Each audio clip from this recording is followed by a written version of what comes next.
নমস্কার। আজ এই রবীন্দ্র নজরুল সন্ধ্যায় তুমি বরের লোকে আমার প্রণাম। কবি নজরুল তার তীর্থপথিক কবিতায় কবিগুরুকে উদ্দেশ্য করে লেখেন, তুমি স্রষ্টার শ্রেষ্ঠ সৃষ্টি, বিশ্বের বিস্ময়, তব গুণগানে ভাষা শুনে যেন সব হয়ে যায় লয়। এবার কবিগুরুর কবিতা জন্মান্তর। আমি ছেড়েই দিতে রাজি আছি সুসভ্যতার আলো। আমি চাই না হতে নববঙ্গে নবযুগের চালু। আমি নাই বা গেলাম বিলাত, নাই বা পেলাম রাজার খিলাত।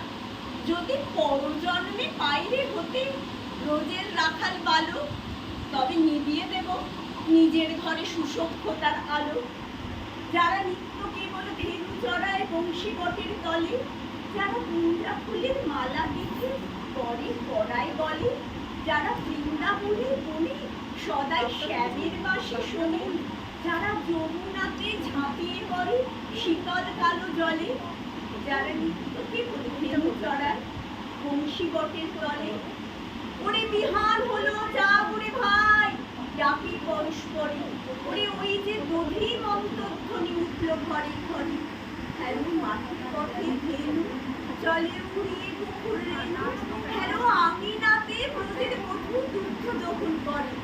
ওরে বিহার হলো যা ওরে ভাই, ডাকি পরস্পরে, ওরে সামনে ছায়া পড়ে কালো তমাল মূলে। ওরে ইপার ওপার আধার হলো কালী নদীর কূলে, হাতে দোপাঙ্গনা ডরে কাঁপি ক্রিয়া তৈরি করে।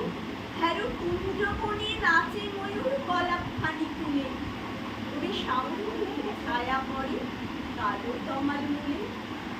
ওরা নব নবীন ফাগুন রাতে নীল নদীর তীরে, কোথা যাব চলি অশোক বনে শিখি উচ্ছ্বসিলে।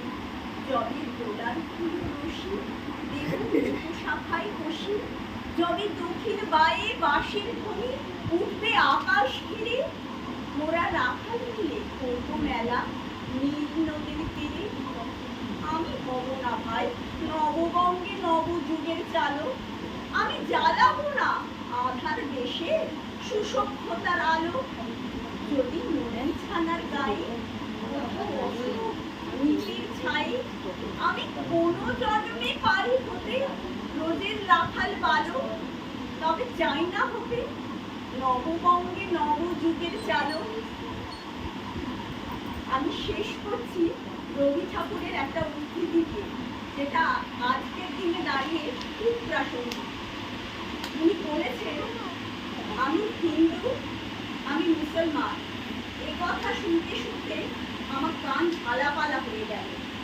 কিন্তু আমি মানুষ, এ কথা কাহাকেও বলতে শুনি না।